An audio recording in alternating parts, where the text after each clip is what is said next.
Después del mes del orgullo LGBT, de San Pedro que no hubo y de los descuentazos de vidas por parte de nuestro queridísimo presidente, los saludamos hoy con más de 97.000 contagiados en el país.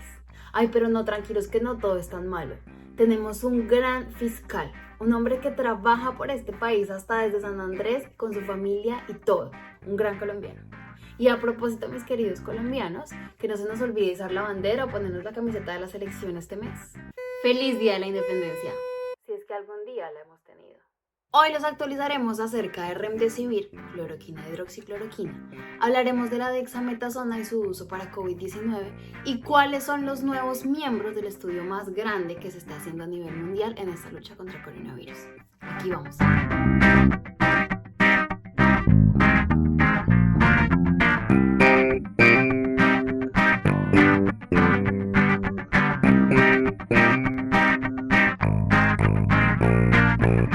Hablemos de Remdesivir, un medicamento que de hecho ya habíamos mencionado. Les dejamos el link aquí por si quieren repetirse el video. Las buenas noticias en este caso vienen de la Agencia Europea de Medicamentos, quien recomendó otorgarle a Remdesivir una autorización de marketing condicional. Eso es lo que conocemos en Colombia como el registro sanitario. Y para obtenerlo, la compañía Gilead presentó los resultados de muchos estudios en el mundo, pero sobre todo aquellos provenientes del estudio ACTT. En este estudio, más de 1.000 pacientes hospitalizados recibieron Remdesivir por 10 días al menos y fueron comparados con aquellos que no recibieron el medicamento sino un placebo en términos de tiempos de recuperación. El estudio al final demostró que los pacientes que recibían Remdesivir tenían un tiempo de recuperación promedio de 12 días, mientras aquellos que recibieron el placebo lo hicieron dentro de 18 días en promedio.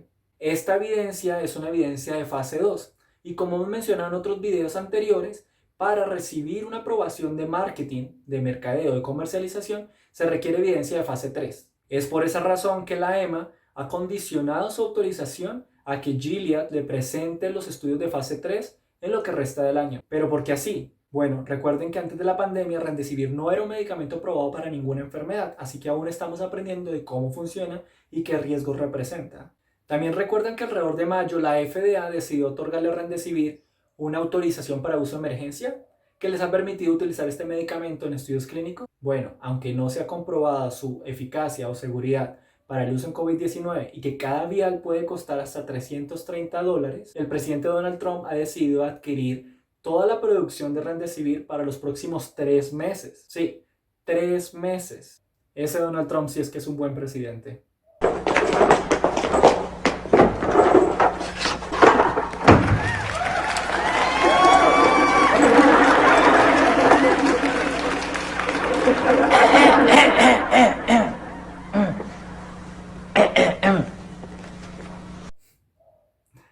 Hay cosas que definitivamente deberían enseñarnos a todos en casa, ¿verdad? ¿Recuerdan que anteriormente les contamos sobre cloroquina e hidroxicloroquina como posibles medicamentos para tratar el COVID-19? Pues resulta que este medicamento ha sido estudiado a través de un gran estudio global llamado Solidarity. Este estudio evalúa la eficacia y la seguridad de 4 medicamentos, entre estos hidroxicloroquina y cloroquina, pero basados en un estudio observacional publicado por The Lancet, el cual reportó una alta tasa de mortalidad asociada al uso de estos medicamentos. Los científicos a cargo de Solidarity decidieron poner una pausa temporal al estudio y evaluar adecuadamente el riesgo que tenía usar estos medicamentos. Finalmente, el 17 de junio, la OMS decidió parar por completo los estudios con este medicamento, no solo basados en lo que estaba reportando Solidarity, también basados en otros 2 estudios globales que son Recovery y Cochrane, los cuales a su vez reportaron que no había disminución en la tasa de mortalidad de pacientes con COVID-19 hospitalizados, comparada con otros tratamientos estándar. Por su parte, la FDA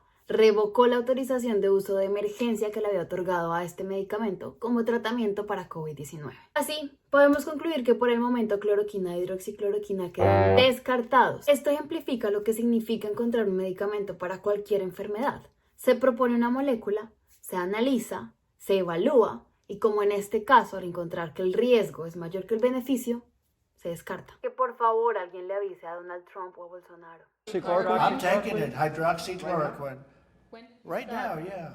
Aqui a terceira dose da hidroxicloroquina. Ahora vamos a hablar de dexametasona. Recientemente, un nuevo estudio llamado Recovery mostró muy buenos resultados para el uso de dexametasona. La dexametasona es un corticosteroide, es decir, es un producto sintético que es muy similar a una hormona producida por nuestras glándulas suprarrenales. Tiene propiedades antiinflamatorias, antialérgicas e inmunosupresoras. Es usado en el manejo de patologías como el asma, la enfermedad pulmonar obstructiva crónica, las alergias broncopulmonares, nasales o cutáneas, y también se utiliza para tratar ciertos tipos de cáncer. En otras palabras, este fármaco impide la acumulación de células inflamatorias como los macrófagos y leucocitos. Básicamente, ayuda a controlar lo que se conoce como una tormenta de citoquinas. ¿Recuerdan que ya hablamos de esto? Recovery, que no solamente estudia dexametasona, sino también otros medicamentos para tratar el virus, fue puesto en marcha desde marzo y es uno de los más grandes aleatorizados y controlados hechos a nivel mundial. Para dexametasona, este estudio contó con 2.100 participantes, quienes recibieron dosis bajas de 6 miligramos durante 10 días, comparando los resultados contra 4.300 pacientes quienes recibieron un tratamiento estándar para COVID. Los resultados mostraron que al parecer dexametasona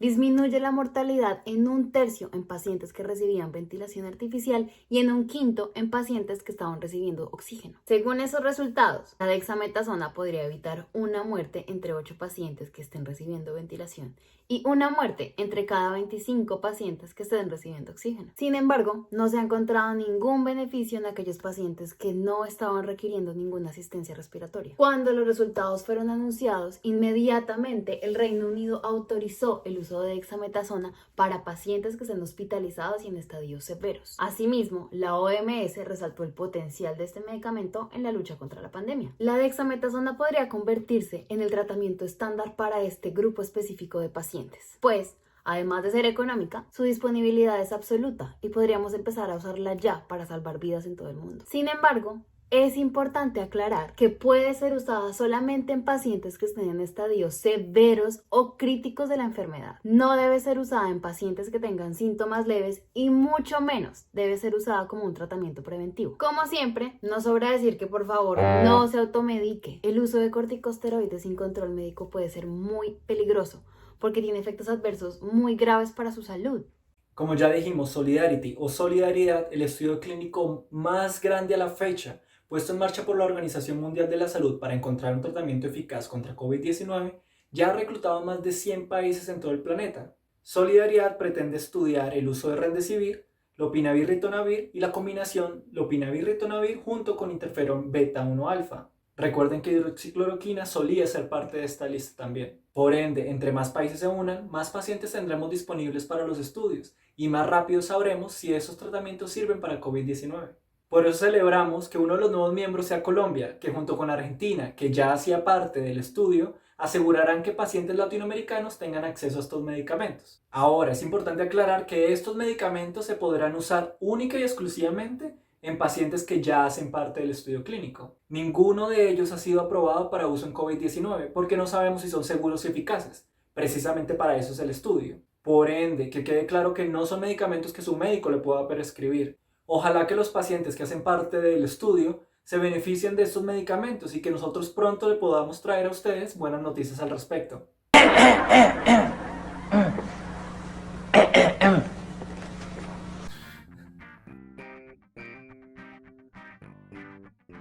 Bueno, y con Donald Trump cerramos este video. Esta vez queríamos actualizarlos un poquito con respecto a aquellos medicamentos que están siendo estudiados para COVID-19, pero como quizás están pensando ya, no pudimos cubrirlos todos. Por esa razón, en el próximo video queremos traerles un contenido especial con respecto a ivermectina, que tanto revuelo ha causado en el país con todo lo que ha pasado en Cali y en Ecuador, y con respecto al medicamento ruso, que parece que ha venido a salvarnos de ese desastre epidemiológico que es la pandemia. No olviden dejarnos like, suscribirse, activar la campanita para que no se pierdan el video que les estoy mencionando, y nos vemos en la próxima.